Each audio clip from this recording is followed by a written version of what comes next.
Muy buenas noches, mis amigos. Qué gusto tenerlos en nuestra reunión el día de hoy. Estamos justamente hoy sábado 15 de marzo del año 2025 con nuestra escuela de libertaria, por supuesto, la Escuela Libertaria Hazlitt, con su director, el señor Luis Irigoyen. Es un privilegio tener a Luis hoy el día de hoy y él tiene para nosotros un tema sumamente importante en la lucha cultural, en la batalla cultural que todos los libertarios estamos desarrollando, por supuesto, con un trabajo denodado, entregado, porque sabemos lo importante que es en el pensamiento liberal mantener los principios de la libertad y, por supuesto, el respeto a la persona humana. Muy buenas noches, Luis. Buenas noches, Ricardo. Buenas noches, Roberto, Iván, Arturo, un servidor, Boris Darmon, para acompañarlos aquí. Hoy tenemos a nuestro expositor, el ingeniero Luis Irigoyen. Bienvenido, Luis. Adelante con tu charla el día de hoy. Sí, muchas gracias, Boris. En efecto, me parece un tema muy interesante y muy relevante en la actualidad. Este tema en realidad empezó o decidimos elegir este tema porque empezó por un comentario que hizo una persona en el grupo que me pareció muy pertinente, ¿no? Que él discutía sobre por qué utilizamos algunos términos o por qué no deberíamos utilizarlos, ¿no? Y en realidad ese es un tema que sí constantemente le estoy dando vueltas en mi cabeza. Desde que tomé conciencia de esto, siempre he estado pensando y bueno, quería compartir algunas ideas. La idea, le puse de nombre conversatorio, por ejemplo, esta sesión, porque la idea es también escuchar a los participantes. Voy a dar una pequeña introducción un poco doxográfica sobre las personas que anteriormente han abordado este tema y nada, luego me gustaría escuchar lo que opinan ustedes también, ¿no? No sé si me permites compartir una presentación, Boris. Justo no veo que no puedo.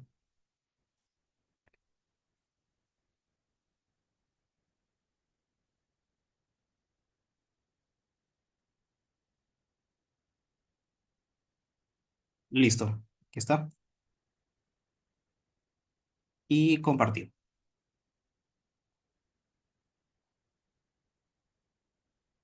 ¿Se ve mi presentación? Listo. Correcto. Entonces, como decía, el tema elegido ahora es el lenguaje como constructor de la realidad, ¿no?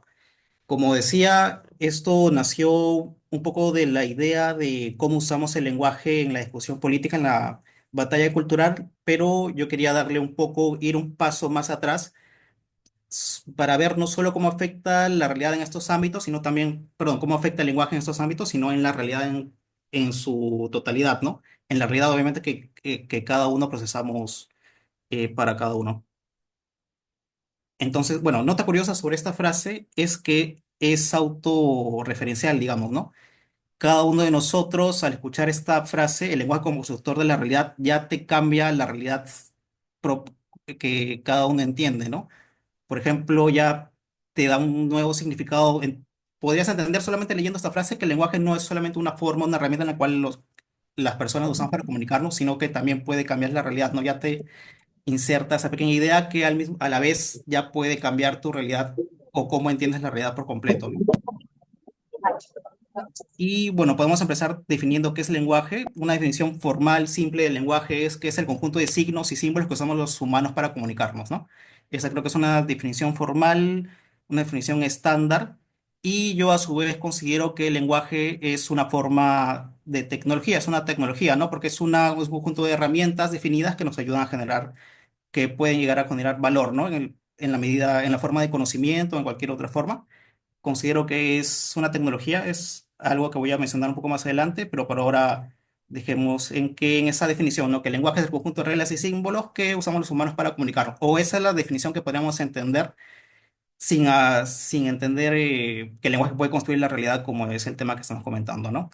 Entonces, me gustaría, bueno, también definir qué sería realidad. Por lo menos, realidad es un concepto muy complejo, tiene muchas definiciones por muchas escuelas filosóficas, etcétera, pero voy a tomar el concepto que dio Kant, por lo menos la realidad fenomenológica, que es que la realidad no se puede entender fuera del individuo que la experimenta, ¿no? Es decir, que en realidad, aunque obviamente existe un mundo fuera de cada uno, este, la realidad o el constructo que es la realidad solamente es, bueno, finalmente un constructo de cada uno de nosotros, ¿no? Es decir, nosotros por los sentidos recibimos estímulos tanto visuales, olfativos, con la piel, etcétera, y nosotros, nuestro cerebro interpreta estos estímulos de cierta forma y son entregados a la conciencia, la cual termina de construir lo que entendemos como realidad, ¿no? Y esto no solamente afecta, o perdón, no solamente está vinculada a los estímulos físicos, sino también, perdón, a los conceptos, por ejemplo, como el tiempo, el espacio, ¿no? Son constructos finalmente, son de la mente de cada uno según los estímulos que va recibiendo del exterior, ¿no? Por ejemplo, un ejemplo muy usado para explicar esto es, por ejemplo, los colores, ¿no? Si nos ponemos a pensar, por ejemplo, el negro es un color que realmente no existe, podríamos decir que no existe fuera de nosotros, ¿no? Porque finalmente los colores simplemente son, digamos, un conjunto de... ¿Qué son los colores? O lo que interpretamos nosotros como colores son simplemente ondas, ¿no? Ondas de fotones que cuando llegan a nuestros ojos con cierta frecuencia, nosotros los terminamos interpretando de un color o de otro, ¿no? Entonces, si ya con un determinado frecuencia de ondas, nosotros podemos decir que es un color, es algún objeto de color negro. Si ya con otro determinado patrón de ondas, podemos decir que es algo de color rojo. Y esto simplemente llega a nosotros como es el rebote, digamos, de los fotones desde la fuente inicial, luego cae a los materiales que tienen cierta distribución en sus moléculas y según esa distribución terminan llegando, por ejemplo, a los ojos, ¿no? Entonces, esto es lo que interpretamos nosotros como colores. Y mi punto con esto es que en realidad lo que entendemos como realidad es una construcción de la mente, nuestro cerebro en lo increíblemente complejo que es, termina interpretando todos estos estímulos y termina construyendo lo que nosotros entendemos como realidad, ¿no? Entonces, para la construcción de esta realidad obviamente, intervienen las estructuras mentales que nosotros tenemos, tanto yo soy interaccionista, creo que los procesos mentales se dan tanto desde orígenes biológicos como orígenes culturales. Entonces, estos elementos terminan modificando las estructuras mentales que que nuestro cerebro, con el cual nuestro cerebro termina interpretando la realidad. Entonces, si los entendemos así, obviamente el lenguaje sí puede influir en cómo nuestro cerebro termina entendiendo la realidad, ¿no? Que es algo que voy a comentar un poco más después. Pero como decía, yo considero que finalmente el lenguaje es una forma de tecnología. La tecnología hay dos tipos de tecnologías, las físicas, que son lo que se tiende a entender más como tecnología, que son las herramientas informáticas, biológicas, cualquier tipo de herramienta física en general, no sé, incluso un martillo, una silla puede considerar tecnología física. Y también hay otro tipo de tecnología que son las tecnologías sociales, ¿no? Dentro de las cuales está la cultura y dentro de las cuales está el lenguaje para mí, ¿no? Entonces, las tecnologías, como tanto las sociales, no, perdón, las sociales, al igual que las físicas, interaccionan con las personas en general, ¿no? Cuando ocurre un cambio tecnológico, termina generando un cambio económico. En este caso, vamos a entenderlo como un cambio en las estructuras de intercambio de valor de las personas. Entonces, luego que ocurre este cambio en las económicas de valor de las personas, termina generando un cambio social. Esto termina generando un cambio en el etos, que son las costumbres. Podemos definir etos como las costumbres de una determinada población y finalmente esto termina haciendo un cambio tecnológico nuevamente, ¿no? Por ejemplo, en el uso del celular, cuando se inventó el celular hace un par de décadas como mínimo, digamos que la sociedad estaba tenía cierto orden, ¿no? Luego que se inventó, por ejemplo, los teléfonos móviles, no sé si se han dado cuenta que el comportamiento de las personas ha cambiado mucho. Digamos que la sociedad se va adaptando a este cambio tecnológico y este cambio tecnológico va generando, perdón, un cambio tecnológico genera un cambio en la cultura de las personas y el cambio de la cultura de las personas vuelve a generar otro cambio tecnológico, ¿no?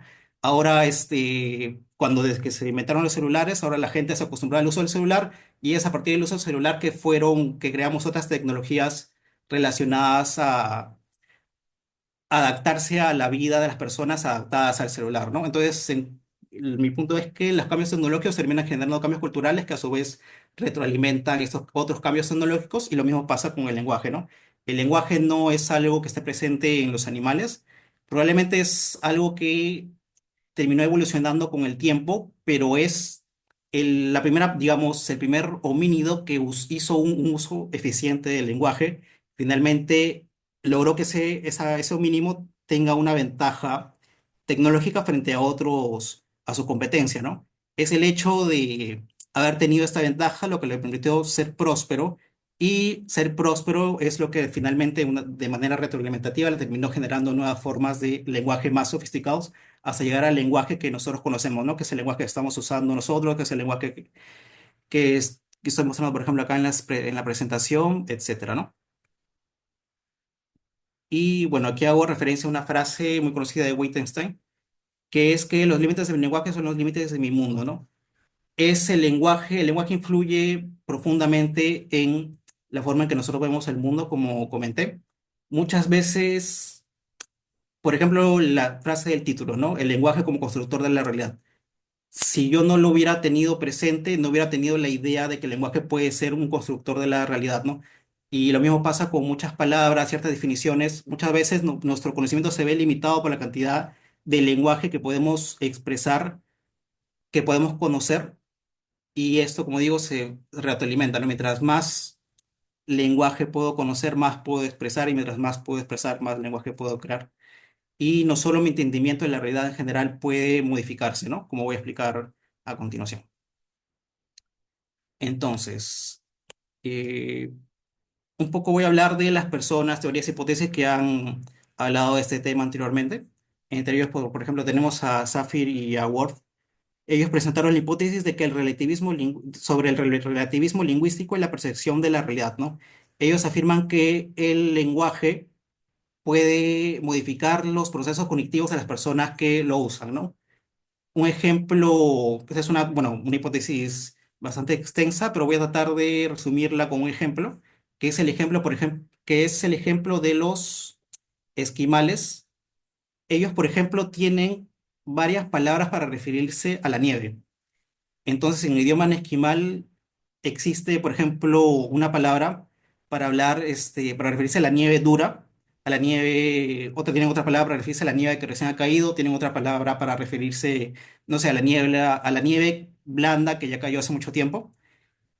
Y, por ejemplo, en el español solo tenemos una palabra para la nieve, ¿no? Nieve, ¿no? Entonces, ellos afirmaban de que los procesos cognitivos de los esquimales con respecto a la nieve son diferentes a los procesos cognitivos de las personas, por ejemplo, que hablamos español, que solo tenemos una palabra para la nieve, ¿no?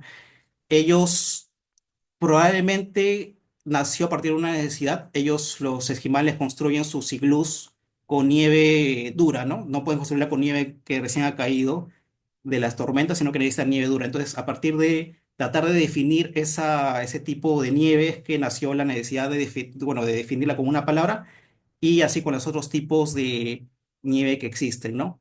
Entonces, ellos entienden las diferencias, y bueno, el hecho que existan esas palabras, que se las enseñan a sus hijos, hace que sus hijos hereden que, digamos, interpretan a la nieve como, o interpretan que cada una de las palabras que hacen referencia a cada uno de los tipos de nieve que hay, significan que cada una de esas nieves tiene diferentes propiedades, ¿no? Eso no pasa con nosotros. Cuando nosotros escuchamos qué es la nieve, pues entendemos que simplemente es agua congelada, ¿no? Ellos, al contrario, no, terminan de entender en su totalidad que cada una de estos tipos de nieve pueden tener cierto tipo de propósito y cierto tipo diferente de características. Y es algo, en resumen, como digo, entonces el lenguaje y el uso que le damos termina modificando los procesos cognitivos que cada uno de nosotros tenemos, ¿no? Otra teoría muy interesante que habla un poco sobre el lenguaje como constructor de realidades es la teoría de los actos de habla de John L. Austin, que es, bueno, dice que los actos de habla y las palabras crean realidades, ¿no? Por ejemplo, una persona cuando estamos en el altar y decimos sí, acepto, usamos el lenguaje para modificar nuestra realidad, ¿no? A partir, dos esposos cuando dicen se acepto en el altar, digamos que cambia una propiedad no solamente legal, cívica, social de esa persona, sino que, bueno, sí, cambia su estructura social, ¿no? Pasa de soltero a casado, simplemente con un sí acepto, ¿no? Cuando un juez, por ejemplo, juzga a un delincuente y le dice culpable, no necesita, digamos, es el lenguaje, tanto escrito como hablado, el que modifica la condición de esa persona, ¿no? Ya es culpable, es alguien que ha cometido un delito y que se diferencia de un inocente. Esto lo hacemos simplemente usando el lenguaje, ¿no? Describiendo a esa persona como culpable. Entonces, el lenguaje sirve desde siempre ha servido para modificar, para crear realidades, ¿no? Creamos diferentes tipos de situaciones a partir de lo que decimos. Y finalmente, bueno, Foucault, por ejemplo, y el discurso, este, él hace referencia, por ejemplo, a la Guerra Fría, ¿no? En donde las grandes potencias construían ideologías en base al lenguaje, ¿no? Por ejemplo, ellos hacían, durante la Guerra Fría, Estados Unidos hacía una diferencia importante entre libertad y comunismo. Entonces, a la palabra libertad la asociaba un conjunto de un orden simbólico muy diferente al del comunismo. A uno le da una acepción positiva, al otro una acepción negativa. Entonces, se construía, digamos, un orden simbólico en alrededor de cierto del lenguaje, no simplemente de palabras como libertad o comunismo, ¿no? Entonces, las personas terminaban interpretando esa realidad de diferente forma, terminaba modificando su realidad en base a lo que había establecido, en este caso, en este ejemplo, Estados Unidos, ¿no? Bueno, ahora el lenguaje y la opinión pública. Un poco regresando al tema que nos llevó a dar este conversatorio, es cómo se usa el lenguaje en los medios políticos, culturales y sociales, ¿no? Por ejemplo, George Lakoff habla del framing, que es el poder de los marcos lingüísticos, ¿no?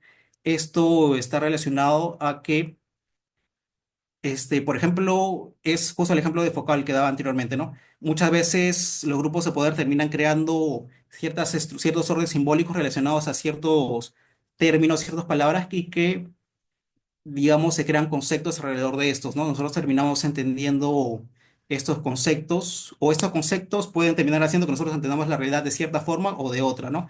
Puede hacer de que nosotros tengamos cierta adherencia, preferencia a un tema y no a otro, ¿no? Para darles un ejemplo, que se me ocurre ahora, por ejemplo, es la palabra terrorismo, ¿no? Hay mucha gente digamos, de izquierda que se enfoca o que trata de cambiar ese término a un conflicto social armado, si no me equivoco. Esto ya tiene una carga, bueno, la palabra terrorismo tiene una carga negativa, ¿no? Tiene raíz en la palabra terror, el cual el terror no es algo, es obviamente algo negativo, ¿no? Entonces todo lo que está relacionado con eso es obviamente negativo. Si tú cambias ese término por el de conflicto social interno, perdón, es el término que quieren dar, tú ya no a priori ya no tienes una percepción muy negativa de eso, ¿no? Sino que ya, bueno, vas entendiendo que eso simplemente fue un conflicto, que es algo que siempre ha ocurrido, digamos, lo cual es muy diferente a terrorismo, ¿no? Entonces, es en base a estos cambios de uso del lenguaje que las personas terminan la realidad de las personas o cómo entienden esos hechos cambia, ¿no? Termina cambiando, ¿no? Entonces, incluso puedes pasar de rechazar algo a aceptarlo simplemente porque el lenguaje al que se hacía referencia a ese hecho cambió, ¿no? Y esto, bueno, hay muchos ejemplos de los cuales seguramente vamos a conversar más adelante y bueno, me gustaría que escucharlos también, pero ese es uno de los ejemplos, por lo menos para nosotros acá en Perú, más relevantes, más conocidos, ¿no? Luego tenemos otro ejemplo, es el agenda setting, lo que se dice, lo que se omite.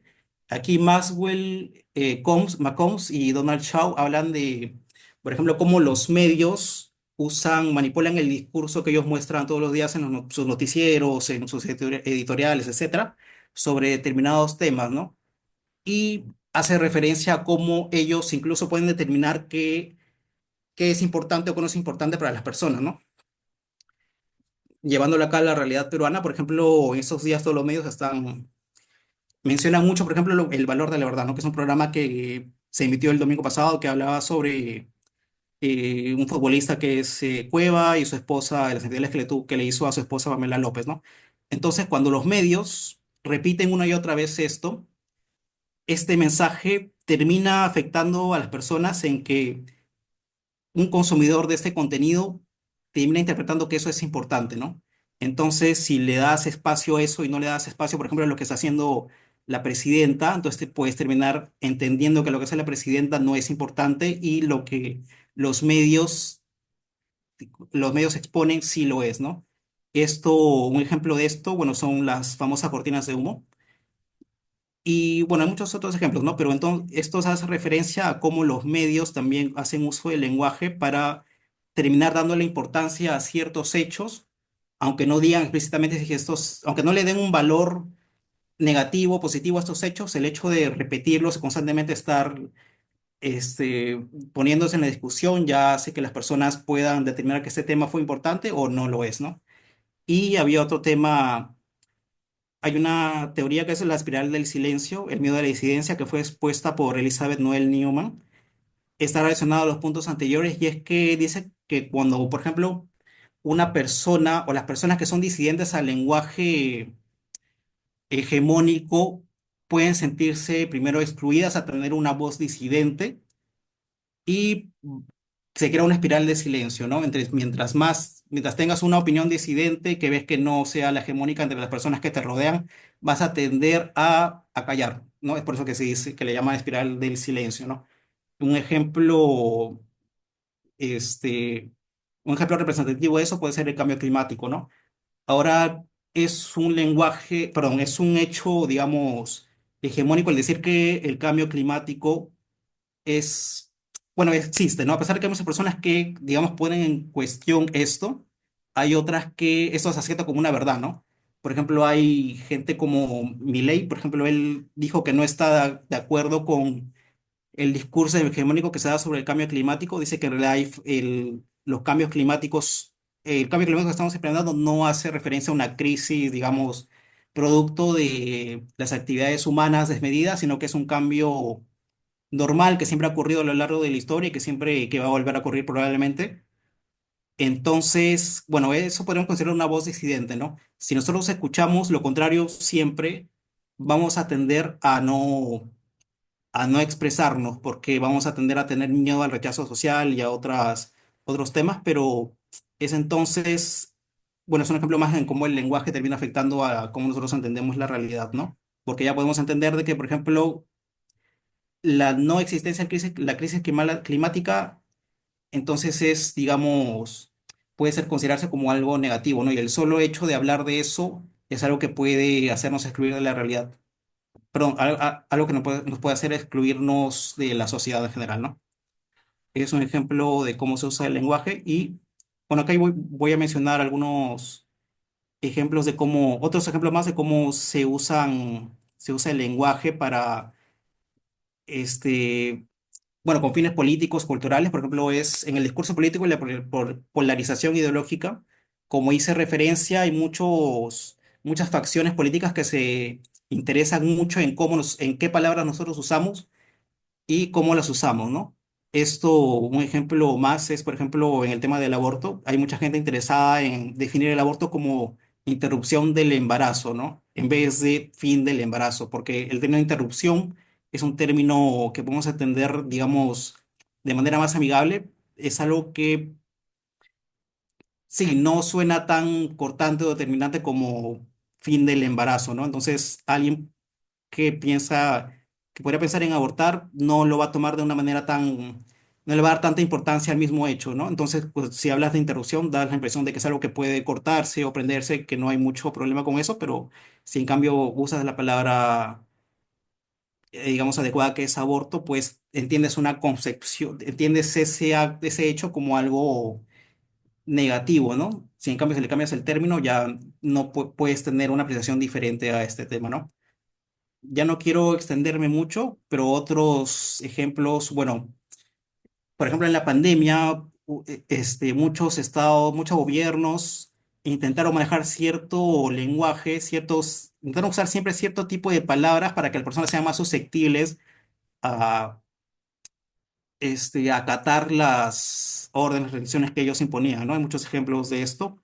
Y bueno, en las redes sociales también hay otros ejemplos de cómo la gente tiende a difundir que usamos ciertos términos, ciertas palabras, ciertas ideas para crear cierta adherencia, como digo, a ciertos movimientos políticos o al contrario, rechazo, ¿no? Entonces, mejor lo voy a dejar ahí. No sé, me gustaría ahora escuchar qué es lo que tienen ustedes para comentar y voy a dejar la presentación hasta acá. No sé si alguien tiene algo que comentar o algo que preguntar. Ah, pero no creo que estás muteado, Boris. Excelente presentación, me parece sumamente valiosa y ojalá lo puedan ver los que no han podido verlo completo. Lo vamos a subir al canal Boris Darmon canal y ustedes también lo pueden compartir con otras personas. Lo que quiero decir yo respecto a este tema es eh, qué privilegio que tenemos nosotros de venir a una escuela donde gratuitamente se nos da información tan importante como esta. Muchas de las personas que no entienden el porqué de la batalla cultural es porque justamente no saben cómo los partidos políticos o las personas que utilizan el lenguaje manipulan el lenguaje con intencionalidad. Hay estudios sobre eso. Yo tuve el privilegio de enseñar comunicación asertiva y didáctica inclusiva en la universidad, justamente acerca de cómo las personas podemos, expresando o no expresando, o dejando de expresar, o haciendo silencio, podríamos manipular el pensamiento de las personas que nos escuchan y, por supuesto, por la falta de conocimiento de esas personas, por la falta de información o por la demasiada información y confusa información que hay en los medios, traer a su redil a gente a quienes pueden manipular y conseguir sus objetivos de manera tendenciosa, ¿no? Y eso es una cosa valiosísima. Y felicitaciones, Luis, por esta exposición. La verdad que es valiosísima. Hay dos manos levantadas, la primera es la de Arturo y la siguiente es la de Roberto. Escuchamos a Arturo, prende tu micrófono, escuchamos tu pregunta o comentario. Buenas Cerramos la noches. página de compartir para que puedas tener ahí un poco más la conversación. Adelante, Arturo. ¿Qué tal? Buenas noches a todos. No, el ejemplo que dio Luis es perfecto, me parece, sobre los medios de comunicación y la importancia que le dan a temas que no tienen que ver con la realidad económica y política, ¿no? Hablar de Cueva, hablar de farándula, es más importante que hablar a veces de la economía del país o de los problemas que tiene este gobierno, ¿no? Y eso se junta con el tema que hablamos la vez pasada, no me acuerdo que fue el jueves que hablamos, que a la gente no le interesa mucho lo que le pasa a su país, ¿no? Y eso es raro, que no le importa mucho y le da más importancia a otros temas. Y ese ejemplo me pareció muy bueno que dio Luis. Gracias. Así es, la verdad que eso es verdad. Adelante, Luis, algún comentario tuyo. No, sí, tal cual. Eso creo que no solamente pasa en la televisión peruana, obviamente, pasa en todos los países que los medios de comunicación tienden a responder a intereses políticos, no solamente políticos, perdón, sino intereses en general detrás del mensaje que quieren dar. Entonces ellos usan esta agenda setting, que es como el término que comentaba, que es el de, digamos, darle prioridad a ciertos contenidos sobre otros para darle cierta importancia a unas cosas sobre otras y, bueno, con intereses detrás, ¿no? Eso, bueno, que es algo muy evidente acá en Perú. Las televisoras, los medios de comunicación en general lo usan constantemente. No sé si ahora, quizá antes, un poco antes, bueno, antes más que ahora, pero sí, bueno, que es algo que se usa y que se va a seguir usando probablemente, ¿no? Lo van a seguir haciendo, ¿no? Y otro ejemplo es, bueno, las cortinas de humo que cada cierto tiempo salen. No sé si se han dado cuenta que cada vez que ocurre un problema en un gobierno, los medios de comunicación que están vinculados a este tema, a este gobierno, siempre sacan temas, este, digamos, siempre ocurren escándalos, ¿no? Cosas que terminan ocultando los problemas, bueno, no solo del gobierno, sino de las corporaciones vinculadas a estos medios de comunicación, ¿no? Y sí, pues se me ocurren muchos otros ejemplos, pero eso fue un buen ejemplo para Hay mí. una expresión que de repente te trae a colación lo que acabas de mencionar, antes de dar la palabra a Roberto, es darle al pueblo fútbol y circo y lo puedes manipular, ¿no? Es una forma como a veces se hace en los medios de comunicación para que el pueblo esté entretenido en algo que no necesariamente se dé cuenta de los avances que está dando un gobierno que no necesariamente hace la voluntad del pueblo, sino hace su propia voluntad y sigue sus propios caprichos, ¿no? Tenemos la palabra de Roberto. Adelante, Roberto. Tú tenías levantada la mano. Sí. ¿Se me escucha? Sí, no. Sí, claro. Ahí está. Bueno, primero quería felicitar a Luis porque fue una gran presentación. Me hizo recordar mucho a mis clases de lingüística, de hecho. También hemos llevado ese tema de actos de habla, ¿no? Los actos de habla. Em, Me pareció muy interesante, de hecho, porque ya habíamos hablado ya de esto antes en el grupo también, ¿no? El tema esto de hecho, Wittgenstein también es uno de mis filósofos favoritos, ¿no? Este autor austriaco era. ¿no? Entonces, su nombre se pronuncia Wittgenstein, ¿no? Porque la W en alemán se pronuncia em, como una B, ¿no? Entonces, Wittgenstein. Pero algo muy importante de Wittgenstein es este tema de los conceptos, ¿no? De cómo, bueno, también es un debate que se ha dado desde hace tiempo, ¿no? Mucho antes de la existencia de Wittgenstein, el tema de los universales, ¿no? De si lo primero que nace es la esencia, ¿no? Se podría decir, el concepto o la palabra, ¿no? Entonces, ese es un debate que podría decir que es ya muy antiguo, ¿no? Mucho más que a Wittgenstein. Pero bueno, Wittgenstein se podría decir que lo sacó ya a la modernidad, ¿no? O sea, hizo ver esos problemas que tenemos con el lenguaje, ¿no? Y es muy importante porque por un tema ya bueno, para llevarlo a la práctica se podría decir para tratar de ir en contra, bueno, dar la batalla cultural, ¿no? Es importante por ese tema, ¿no? Un tema de batalla cultural, ¿no? Entonces hay que utilizar bien los términos, ¿no? Hay que tratar de desligarnos de aquello que la izquierda, ¿no? O los enemigos de la libertad tratan de achacarle, ¿no? A los términos que utilizamos los liberales, ¿no? Como el término de capitalismo, ¿no? Que a veces se confunden, lo confunden con el capitalismo de Estado, ¿no? Este capitalismo bueno, básicamente se nutre, ¿no? del dinero de los empresarios que ganan su dinero de manera incorrecta, ¿no? Inmoral, ¿no? Entonces por eso hay que desligarnos mucho de estos conceptos, ¿no? Que de cierta forma han sido corrompidos, ¿no? Por la izquierda, ¿no? De hecho, la otra vez estaba viendo un vídeo eh, y me pareció muy interesante también porque a veces también lo utilizan mucho con el término de socialismo, ¿no? Los socialistas tratan de defender el socialismo, ¿no? Tratando de decir que no todo lo que ha sucedido en la historia es socialismo, ¿no? Entonces también es importante eso, ¿no? Hay que también saber, ¿no? Qué es socialismo y qué no, ¿no? De cierta manera, ¿no? Eh, lo cual también es un poquito tramposo, ¿no? Tendríamos que llevarlo más o menos a un tema ya de lógica, ¿no? Yo creo que las cosas en sí, ¿no? Mucho antes del lenguaje, sí existía la lógica, ¿no? De cierta manera, ¿no? Porque es verdad que el lenguaje nace mucho después, ¿no? Yo siento que los conceptos son primero, ¿no? Yo soy muy esencialista en ese tema, ¿no? Entonces, eso, ¿no? Eso, solamente quería decir eso. Me pareció interesante el tema. Apuesto que otra persona va a sacar otro tema interesante ahorita, ¿no? Si tienen alguna opinión, entonces feliz de escucharla. Excelente. Sí, yo quería comentar que en efecto, Roberto mencionó, por ejemplo, el uso que hacen la gente anticapitalista para referirse al capitalismo, ¿no? Entonces, sus argumentos en contra del capitalismo son realmente argumentos en contra del mercantilismo, que es el capitalismo de Estado.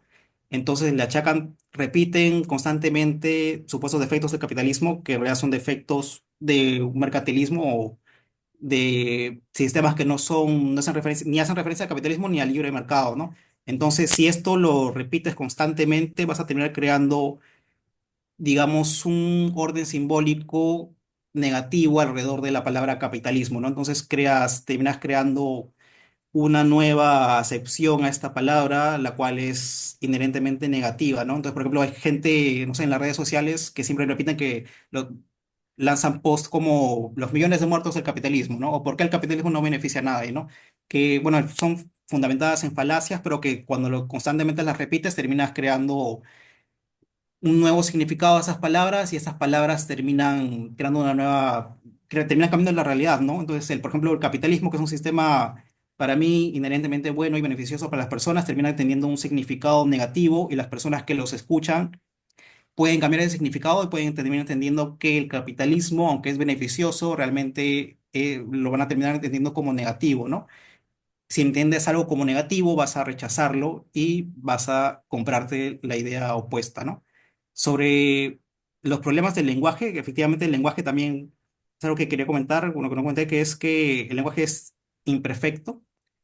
Por ejemplo, en efecto, Wittgenstein, por ejemplo, se pronuncia Wittgenstein en alemán, pero en español, en realidad, por ejemplo, no estaría incorrecto, no es incorrecto decir Wittgenstein, ¿no? Porque toda palabra, según la Real Academia extranjera, se puede leer tal cual se leería en español y sería correcto, ¿no? Entonces, es curioso cómo el lenguaje, siendo tan imperfecto, incluso cada cultura o cada nación puede darle diferentes significados a diferente de otras, finalmente termina, digamos, es un problema que nosotros al usar el lenguaje nos enfrentamos y son estos problemas que pueden dar pie a la manipulación que muchas personas pueden terminar usando, ¿no? Para beneficiarse de sus intereses. Una de las cosas Y que me gustaría comentar de repente, Luis, es que muchas veces se concentra más la atención en la repetición, en la parte mecánica del lenguaje, pero nos olvidamos de la intencionalidad. Hay una intencionalidad intrínseca en el que comunica y hay un prejuicio intrínseco en el que recibe la comunicación. Muchas veces en ese ir y venir de la comunicación se determina finalmente cuál es la orientación que se va a dar respecto a un mensaje. Y una de las cosas que sucede, por ejemplo, José ya lo mencionaba en el grupo, en el chat, de que muchas veces usamos la palabra niños y niñas, ¿no? Como un lenguaje que ya hemos adoptado, porque de alguna manera en la recepción quizás no nos hemos dado cuenta de la intencionalidad, por qué se usaba la palabra niños y niñas, hombres, o qué sé yo, se utilizaban unos lenguajes así, señoras y señores, ¿no? U otro lenguaje como dicen, este, nosotros y nosotras, ¿no? Una cosa así. Ya había una intención en la construcción de un lenguaje y muchos de nosotros lo adoptamos o de manera inocente o simplemente prejuiciada. Sí, sí, sí, sí. Yo debo incluir a las damas y a los varones en mi lenguaje, pero no se nota de manera, o no se especifica o no se intensifica la razón por la cual ese lenguaje se está usando.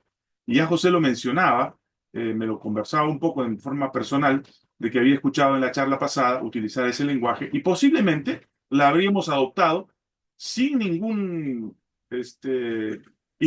ninguna intención de hacerla nuestra. Pero como todo el mundo la repite, entonces nuestro prejuicio de querer ser bondadosos tanto con un sexo como con el otro, utilizamos el lenguaje y caemos finalmente en el lenguaje que finalmente tenía la intención inicial cuando se origina ese lenguaje, ¿no? Entonces ya ahora Claro. después viene todo el tema de las combinaciones que se buscó para poder entrar en el movimiento woke y poder supuestamente respetar las identidades de las personas y finalmente terminamos creyendo que ese es el lenguaje que deberíamos seguir. En los Estados Unidos hubo todo un movimiento muy grande que estaba tomando mucho más fuerza con el gobierno de Biden para que finalmente hubiera un delito en la comunicación cuando ésta era malintencionada, supuestamente malintencionada porque no se le decía a la persona lo que la persona quería escuchar. Ahora, hay también yo enseñé, por ejemplo, el curso de ética para la policía en la Escuela de Altos Estudios Oficiales, y ahí hablábamos un poco que qué haría, por ejemplo, un policía si en la noche encuentra a un joven vestido de mujer, por supuesto un travesti, que está vendiendo su cuerpo y es encontrado infraganti y quieres tomarle preso. ¿Con qué lenguaje te dirigirías a él? ¿Como señor? ¿Como señorita? ¿Cuál sería la manera ética de manejar el lenguaje en esas circunstancias? Bueno, son circunstancias especiales que sin duda tendrían ciertas consideraciones también especiales dentro de la moral y la ética de la comunicación. Pero aún así, debemos recordar que hay una comunicación, como tú mencionas, que aunque imperfecta, desarrolla la intención de buscar una comunicación adecuada dentro de los parámetros del respeto a la persona humana y, por supuesto, de la comunicación abierta dentro de los principios de la libertad, ¿no? Y creo que eso es un tema que a todos nosotros nos atañe, para poder pelear, para poder discutir, para poder defender o para poder contrariar aquel lenguaje que no se centra dentro de los principios de la libertad, del respeto a la persona humana como un ser pensante, un ser que aquí en todos nosotros debemos darle el lugar que le corresponde, ¿no? Entonces, bajo esas premisas, me parece esta charla sumamente valiosa y creo que va a traer bastante conversación en el chat y sin duda muchos de ustedes podrán comentar allí, ¿no? Y si usted no está en el chat, pues sería bueno que lo pida para que también lo incluyan dentro del grupo, ¿no? Sí, tal cual. Sobre el ejemplo que comentabas, lo de niños y niñas, claro, en efecto, el usar esos términos no tendría que parecer, por qué parecer negativo, ¿no? Incluso puede ser algo bueno, no algo cordial, ¿no? Correcto. Cuando niños y niñas, terminas incluyendo, bueno, tanto a las niñas a los niños, ¿no? Pero ese mensaje tal vez tiene perdón, esa frase tal vez tiene un mensaje subyacente, ¿no? Que es que el término niños no incluye al término niñas, ¿no? Lo cual es, según las reglas de la Real Academia Española, es algo incorrecto, ¿no? Entonces, como digo, usar ambos términos podría, digamos, dar el mensaje de que el término niños no incluye al término niñas, y eso se puede extrapolar en que en general el lenguaje español no es inclusivo hacia las mujeres, ¿no? No les da la representatividad que la realidad amerita.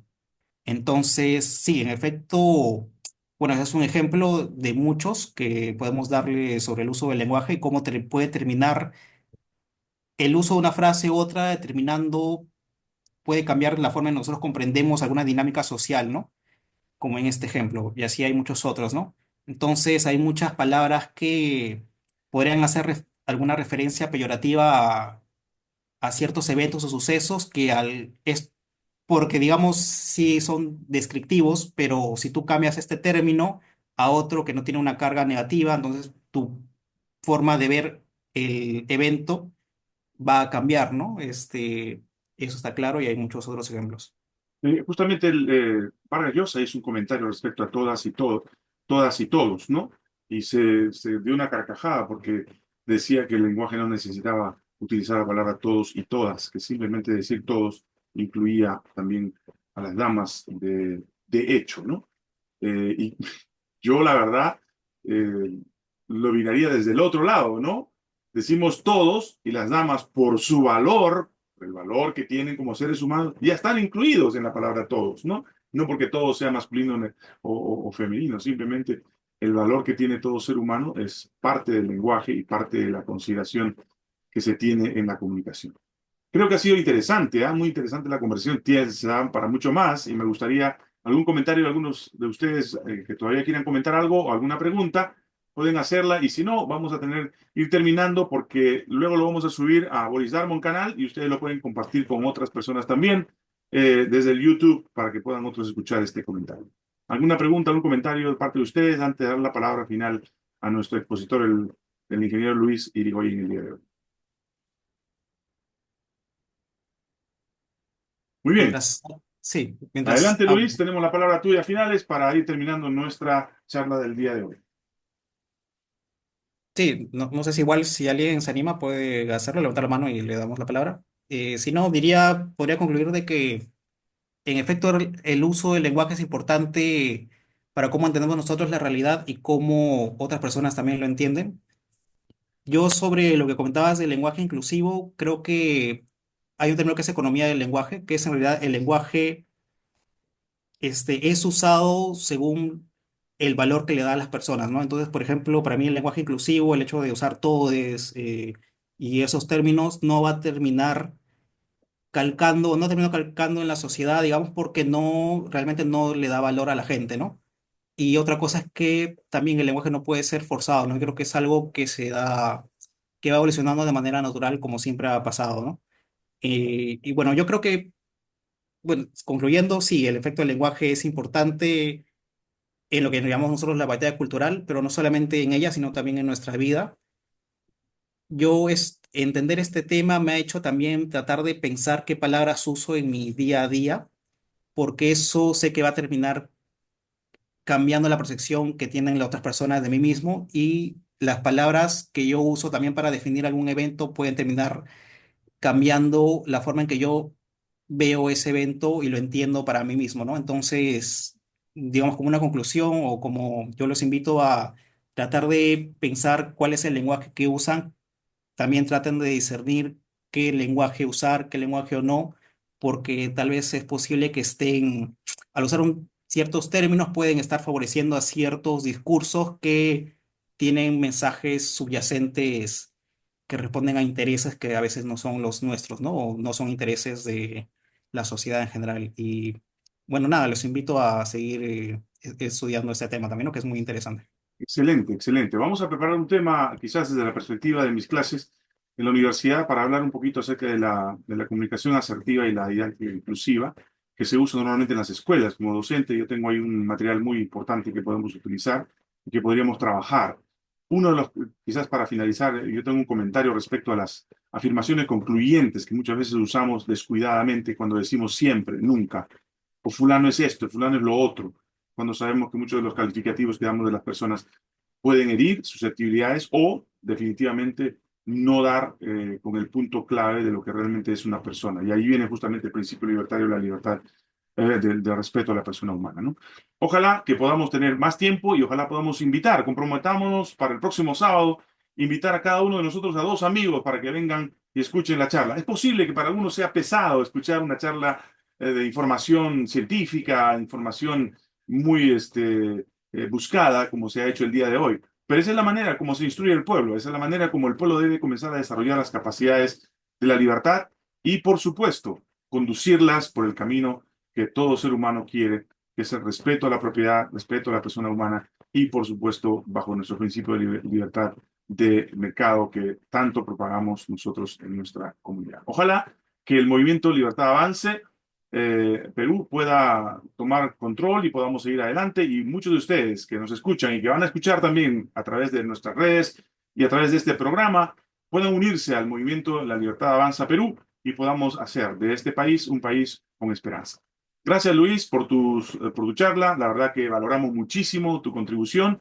Esperamos el próximo sábado tener otra hermosa exposición, importante exposición, respecto a algún tema que interesa a la escuela Henry Hazlitt de la Escuela Libertaria de la Libertad Avanza Perú. Un abrazo para todos. Quédense en la línea, por favor. Vamos a tener un comunicado especial con cada uno de ustedes. Muy buenas noches. Cerramos la grabación.